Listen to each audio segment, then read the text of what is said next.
Hello everybody and welcome back to the channel where today we are going to be going over Behringer's Neutron. Now this synthesizer came out in I believe it was 2018, somewhere in April, somewhere around there. So it's overall about 5 years old now. Very cheap price point on the market. You can get these on sale for anywhere from like $250 up to sometimes like $400. Now, this was Behringer's first kind of, in a sense, solo project synth where they're not cloning everybody else's designs and everything like this. So, in a sense, it is a very unique synthesizer. Now, for the purposes of this video, like a lot of the other videos, I'm going to share how I use the synthesizer, and how I use the Behringer Neutron is mostly for kick drums. When you look on the market of analog kind of kick drum machines, there isn't really much out there, so to say. And I kind of found that the Behringer Neutron, at its price point and all the feature sets that it has, makes it an excellent kick drum machine for like an analog kick drum. So, with all that said, let's get into it.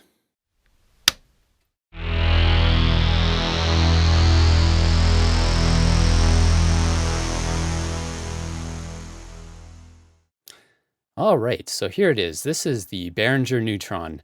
Now, for the purposes of this video, I'll just do a quick brief overview of what's all going on here. So we'll go from left to right. This is a very well organized kind of like a knob section, so to say. And I love on this synth how, as it is a semi-modular synth, how they have all the patch points just in one little section instead of spread out all over the place where you're then having to, intermingle your fingers in between cables and whatnot. I really appreciate the design they have done here. So from the left, we've got basically your two oscillator sections. So you have the ability to switch through a bunch of different waveforms. So you can go sine wave, triangle, saw, square, and pulse. The button at the top, or the knob at the top here, that basically is the tune. And the middle kind of section, you can kind of set what octave the tune knob is going to be set to. You can also set the width of the pulse width of each waveform. And basically when you go in between all your different waveforms here, you can have like a mix of two. So you are in a sense somewhat limited as to what you can mix, but it goes nicely along the waveform, so to say. So you go from like the sine wave to the triangle. You can have a mix of those, or you can mix a triangle and a saw wave, or you can mix a saw wave and a square wave, or mix a square with a pulse wave. You've got an oscillator sync button if you want to sync the oscillators. You can also run this in dual paraphonic mode. And then the same knobs that are on this left here are the same for the ones on the right as well here. And then the one in the middle is a oscillator mix. Now moving over to the right, I believe how this works is it goes from oscillator into, I believe it is envelope and then the filter. So in your filter section here, you can do high pass, low pass, band pass. You can set the frequency, you can set the resonance, and you can also key track this as well, which is quite handy. Now you've got a mod depth here, which kind of dictates how much of the oscillator signal will go into both the filter, the LFO, and I believe the VCA bias as well. Don't quote me on that. And then you've also got an envelope depth for the voltage controlled filter. Now moving to the right, you've got a noise. It's a set noise in this. You've got a VCA bias, which is basically just like a drone, so to say. It will just sustain the note. And above this, you get into an LFO where you can set the shape. You can key sync it as well. You've got the rate. And then moving down into this little section here, you've got two envelopes. So you get your ADSR for two envelopes. And then moving upwards, you get into a overdrive section. Now this is why I use this as a kick drum. An analog kick drum generator, so to say, because the drive, the tone, and the level on this are very awesome for kind of like adding color to to your kick drums. Very, very nice drive section on this. Doesn't introduce any noise or anything like this. I love it. It sounds great. So moving on up from that, there is a bucket bridge delay on this. Now, I don't know if it's this unit or a lot of the units based on production number. For some reason, this BBD or bucket bridge delay adds noise when you add it into the mix. It might be a little difficult to hear there, but there is a slight noise floor to this. So it's not an ideal effect, but I believe what they did is they did emulate true bucket bridge delays on this, and whenever you do add those, from my experience, they always have some sort of noise floor. Now moving into this last little section here, you've got two attenuators, you've got a slew rate limiter, and then you've got a sample and hold, and then your general output. Now for the purposes of this video, I do use the attenuators on this as I kind of introduce an envelope 2 into a mix of the attenuators. Now into the little patch section here, you can patch a lot of different things. I won't go over absolutely everything. And in the future, I'll do videos on how else I would use this. But for now, I've been using it as kick drums. So for my patch, what I've done is I send the attenuator, sorry, I should do this in order.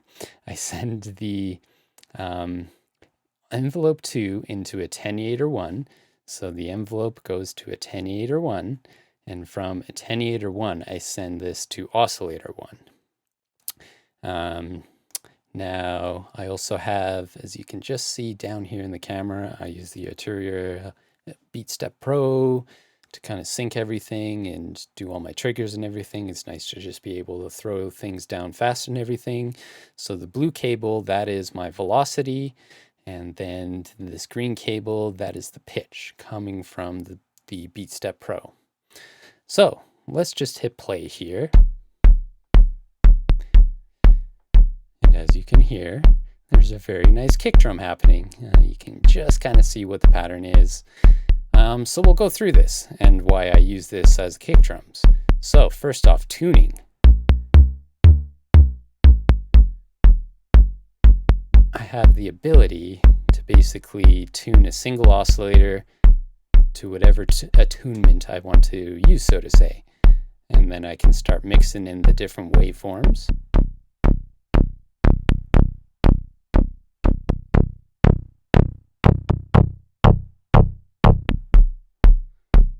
Now, for the most part, I usually leave oscillator 1 on either like a sine wave or a triangle wave. And it's just kind of what I like to do. And then what I'll do is I'll introduce some of the mix if I want to add some more kind of high end, so to say.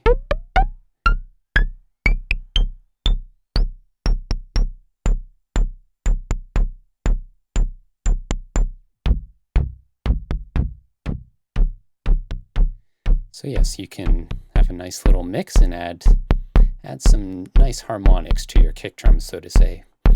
Now moving over, obviously you get the filter.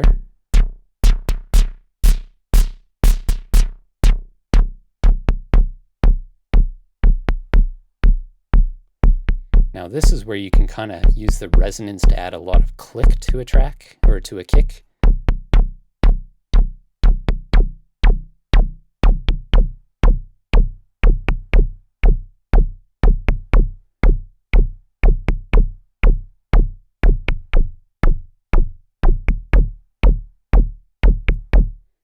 Just like that, you can just kind of really start to fine-tune your kicks. Now, I am very picky on how my kicks release and how they decay and how they sustain, because if your kick doesn't sit right in a mix, it can throw off the whole balance between your kick and your bass, and sometimes even like your snare drum, for example. So having an envelope on your kick is essential in my opinion. And I know a lot of producers use samples for their kicks. I find you then get limited in how you can really tune your kicks and make it, in a sense, yours. So let's go over the envelope. I'm just going to turn the release off, turn the sustain down, and turn the decay down. So adding decay kind of acts more of like the click, so to say.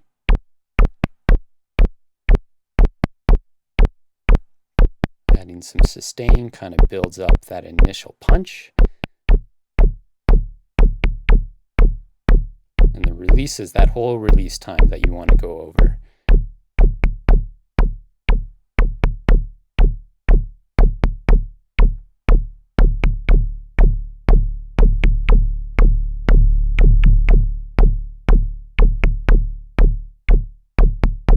Now let's get into what the attenuator does here. So I'm going to leave the ADSR where it is. It's about, 9 o'clock on most of the knobs. But when I start to mix in the attenuator, you start to get a lot more punch. And what that's doing is it's adding this CV kind of voltage into oscillator 1. It kind of allows it to have a second layer of an ADSR that just brings out a lot more punch in your kick drum. You can obviously get quite extreme, so it's mix at your own measure, so to say. And then we'll get into the drive. So I'm going to turn down the drive. So this would be a dry signal.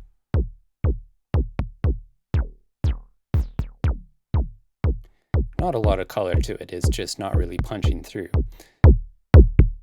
So just adding a bit of drive on this, you can start to hear that graininess, and then you can tweak the tone to taste, so to say. Now I think as the tone is like where in the frequency that you want majority of the drive to apply itself to.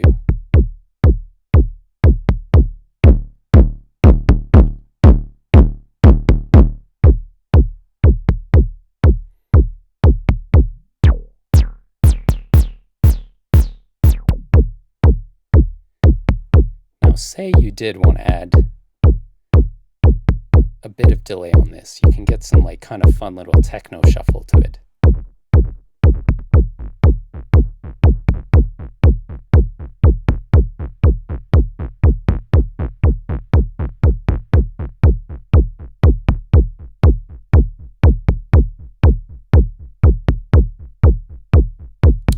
I find that works quite well sometimes, depending on the track.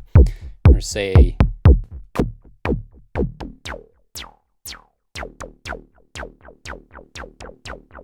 you wanted to have some sort of like weird delay thing going on with your kick.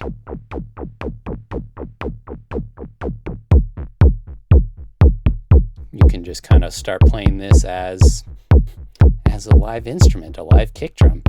Now I forgot to mention this is a mono synth, which is why I also use this as a kick drum. Just makes sense.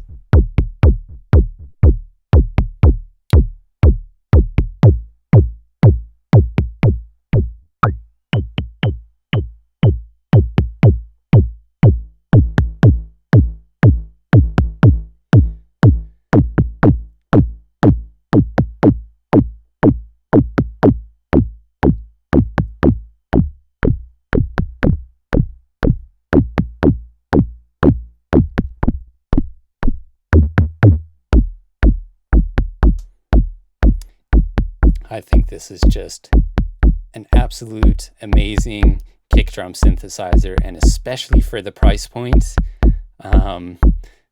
it just serves a purpose. And I also like to use this, as I do mix mostly outside of the box, I like to use this as a kick drum and have that element of a kick drum on its own, because when you go to sidechain in your mix, having that separate channel on your mixer to act as the sidechain master, so to say, you just need something like this. Like, you could use an Electron Octatrack and have to use an LFO as like a LFO sidechain, so to say, but it's just so much easier having a synth dedicated to a kick drum that is just so tweakable.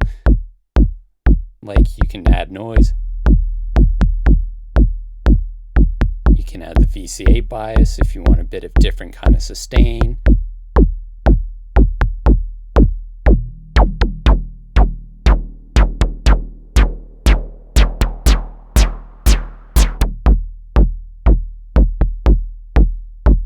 very, very, very versatile.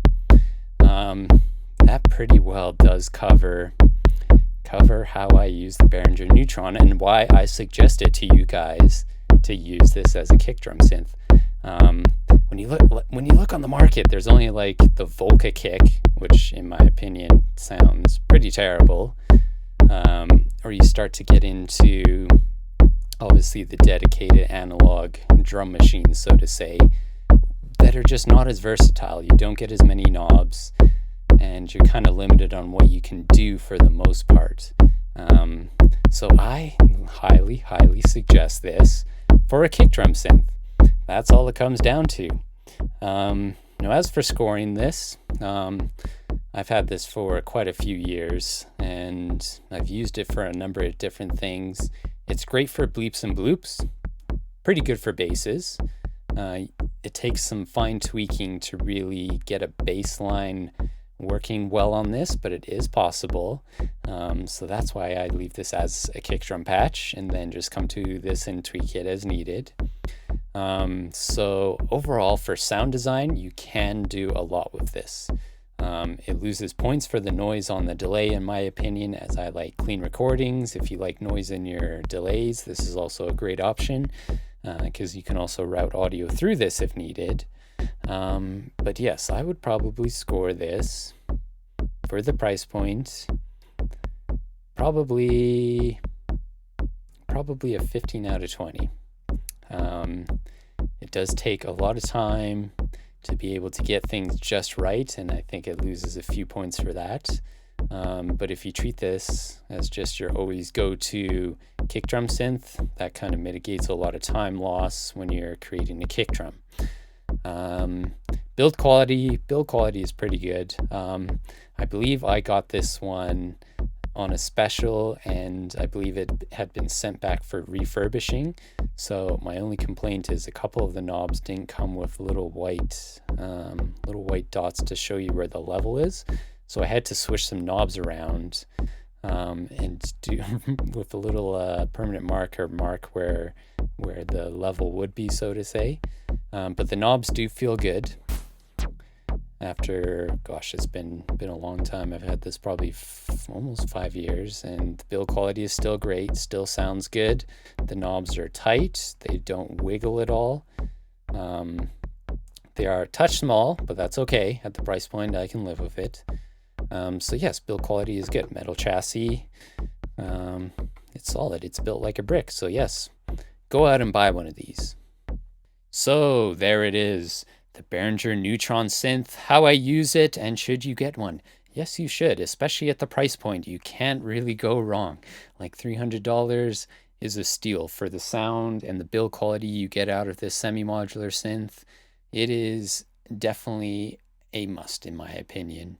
Let me know down in the comments if you have one in your studio. What do you use it for? Or is it on your shopping list? I would love to hear if it's on your shopping list or you're looking to purchase one. I would love to sway your mind in the comments down below and let you know why you should get one as well.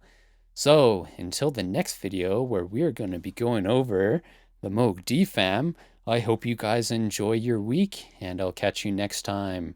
Bye-bye.